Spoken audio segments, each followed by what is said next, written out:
This channel does not promote any violent, harmful, or illegal activities. All content provided by this channel is meant for an educational purpose only. পাঁশকুড়ার BDO office কি তৃণমূল কংগ্রেসের কার্যালয়? সরকারি অফিসে বসেই অভিষেকের virtual বৈঠকে যোগ দেওয়ার অভিযোগ। সোশ্যাল মিডিয়ায় ভিডিও পোস্ট করে তোপ বিজেপির, ক্ষমতার জোরে দখলদারি তৃণমূলের, কটাক্ষ গেরুয়া ব্রিগেডের।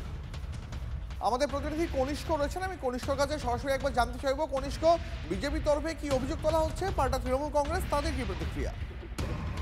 তবে বিজেপির পক্ষ থেকে সোশ্যাল মিডিয়ায় গতকাল যে ভার্চুয়াল বৈঠক হয়েছিল অভিষেক বন্দ্যোপাধ্যায়ের, সেই ভার্চুয়াল বৈঠক যে সরকারি অফিস অর্থাৎ পাঁশকুড়া ব্লক প্রশাসনের যে কার্যালয়, সেই অফিসের ভিডিও কনফারেন্স রুমে, সেখানেই কার্যত ভিডিও কনফারেন্সে যোগ দেয় তৃণমূল নেতাকর্মীরা, এমনটাই কিন্তু বিজেপি অভিযোগ করছে। তার পাশাপাশি কিন্তু যে পঞ্চায়েত সমিতির সহসভাপতি রয়েছেন এবং জেলা তৃণমূলের সভাপতি সুজিত রায়, তিনিও কিন্তু তার অফিস থেকে, এই সরকারি অফিস থেকেই দলীয় কাজকর্ম চালাচ্ছেন বলে এমনটাই অভিযোগ করেছে বিজেপি। সমগ্র বিষয়টা নিয়ে রাজনীতির পারদ চড়ছে তৃণমূল, যদিও এই বিষয়টাকে গুরুত্ব দিতে নারাজ বা ভিত্তিহীন বলে তারা অভিযোগ করেছেন। পাল্টা এই ঘটনা নিয়ে, সমগ্র বিষয় নিয়ে আজকে বিজেপির পক্ষ থেকে বিক্ষোভ কর্মসূচির ডাক দেওয়া হয়েছে পাঁশকুড়া ব্লকে বলে এমনটাই জানা যাচ্ছে। ধন্যবাদ কনিষ্ক, নজর রাখো। যেমন ডিএমকে আমরা জেলার তৃণমূলের সভাপতি হিসাবে দেখি, থানার ওসিকে আমরা ব্লক প্রেসিডেন্ট হিসেবে আমরা দেখি, ঠিক সেম জিনিস আজকে আমরা দেখলাম পাঁশকুড়া পঞ্চায়েত সমিতি, যেটা সরকারি অফিস, সেই সরকারি অফিসে বসে অভিষেক ব্যানার্জির ভার্চুয়াল মিটিং আজকে আমরা করতে দেখলাম, যা কাম্য নয়, গণতন্ত্রের ক্ষেত্রে অত্যন্ত পরিপন্থী। এই সংস্কৃতি অতীতে কোনোদিন আমরা দেখিনি। যে সংস্কৃতি বাংলায় আমদানি করেছে অভিষেক ব্যানার্জির নেতৃত্বাধীন তৃণমূল কংগ্রেস, তা সর্বৈব বাংলার ক্ষেত্রে অত্যন্ত ভয়ঙ্কর এবং ক্ষতিসাধক। এই মুহূর্তে সেই ভাইরাল ভিডিও দেখাচ্ছি আপনাদের। বিজেপির তরফ থেকে যে ভিডিও দেখে অভিযোগ করা হচ্ছে যে পাঁশকুড়ার বিডিও অফিস কি তৃণমূল কংগ্রেসের অলিখিত কার্যালয়? সরকারি দপ্তরে বসে অভিষেকের বৈঠকে, অভিষেক ব্যানার্জির ভার্চুয়াল বৈঠকে যোগ দেওয়ার অভিযোগ। সেই ভিডিও তৃণমূল কংগ্রেসকে আক্রমণ করে তাদের বিধে বিজেপি এই ভিডিও পোস্ট করেছে। সোশ্যাল মিডিয়ায় এই ভিডিও পোস্ট করে তোপ দেখেছে বিজেপি, ক্ষমতার জোরে দখলদারি তৃণমূল কংগ্রেসের, কটাক্ষ গেরুয়া শিবিরের। ভারতীয় জনতা পার্টির পায়ের তলায় মাটি নেই, সেই কারণে তারা খবরের শিরোনামে থাকার জন্য নানান ধরনের অভিযোগ করতে চাইছে। তো এই ধরনের কোনো খবর আমার কাছে নেই। কখনোই সরকারি অফিসকে তৃণমূল কংগ্রেস তার দলীয় কার্যালয় হিসেবে ব্যবহার করেনি। শুধু খবরের শিরোনামে থাকার জন্য ভারতীয় জনতা পার্টি এই মিথ্যা অভিযোগ করেছে। এই ধরনের কোনো অভিযোগ আমার কাছে নেই। এসআইআর আবহে বিএলওদের ম্যান মার্কিং করার বার্তা অভিষেকে। বিএলওদের ছায়াসঙ্গী হয়ে থাকুন বিএলএ চূড়া। ভার্চুয়াল বৈঠকে দলীয় কর্মীদের নির্দেশ তৃণমূলের সর্বভারতীয় সাধারণ সম্পাদকের। তৃণমূলের সাংসদ বিধায়কদের বিশেষ দায়িত্ব, স্পেশাল 15 অভিষেকের। বিধানসভা পিছু 15 জনের টিম করার নির্দেশ। 294টি বিধানসভা কেন্দ্রে সাংসদ বিধায়কদের ওয়ার রুম তৈরি করার নির্দেশ অভিষেকের।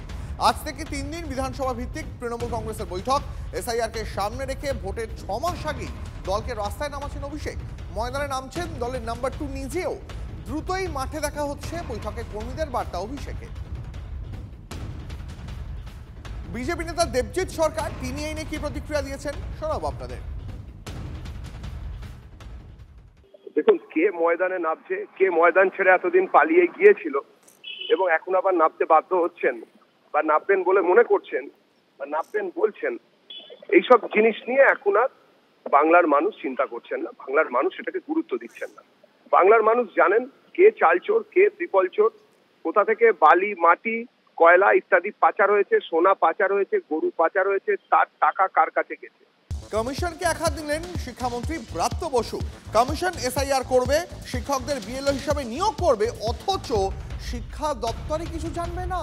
কেন শিক্ষা দপ্তরকে লিখিতভাবে কিছু জানায়নি কমিশন? এবার প্রশ্ন তুললেন রাজ্যের শিক্ষামন্ত্রী। এত লুকোছাপা কেন? প্রশ্ন ব্রাত্য বসু। বিএলও বিষয়ে নির্বাচন কমিশন কি করছে শিক্ষা দপ্তরের কাছে কোনো লিখিত কমিউনিকেশন নেই, অথচ ওরা রাজ্যে এসে এসআইআর করবে বলছে। শিক্ষকদের যদি বিএলও বানাতে চায় শিক্ষা দপ্তর একটা প্রপার কমিউনিকেশন দিক লিখিত। এটা সাংবাদিক সরকারি সংস্থা, একটা সরকারি সংস্থা একটা সরকারি সংস্থাকে চিঠি দিতে কি সমস্যা আছে? বিজেপি নেতা জগন্নাথ চট্টোপাধ্যায় তিনি শিক্ষামন্ত্রীর এই বক্তব্যের কি রিয়াকশন দিয়েছেন শোনাবো আপনাদের।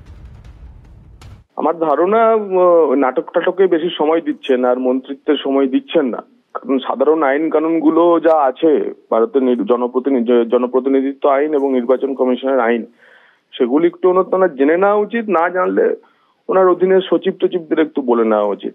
আইন বলে যে স্থানীয় স্তরে ইআরও, এইআরও এবং ডিইও, গোদা বাংলায় যাকে বলে বিডিও, এসডিও এবং জেলা শাসকের কাজ ইলেকশন কমিশনের প্রয়োজনীয় অফিসার কর্মী সরবরাহ করা, তাদের ডেপুটেশনে নিয়ে আসা। এই বিডিও, এসডিও, জেলা শাসক এরা কার অধীনে কাজ করে? আলাদাভাবে এখানে শিক্ষা দপ্তরকে জানানোর অধিকার নির্বাচন কমিশনের নেই। ভারতের জনপ্রতিনিধিত্ব আইন এবং নির্বাচনের রুলস বিধি যদি একজন মন্ত্রী না জানেন তাহলে এইভাবেই বাংলা চলছে। সেই জন্যই তো এখানে শিক্ষা বিক্রি হয়। এবার নোয়াপাড়া বিমানবন্দর রুটের মেট্রো যাত্রীদের জন্য সুখবর। নোয়াপাড়া থেকে বিমানবন্দরগামী লাইনে বাড়ছে মেট্রো পরিষেবা। মেট্রোর হলুদ লাইনে 3রা নভেম্বর সোমবার থেকে শুরু হবে পরিষেবা। সোম থেকে শুক্রবার এই হলুদ লাইনে যাত্রীরা আরও সকালে এসে মেট্রো ধরতে পারবেন।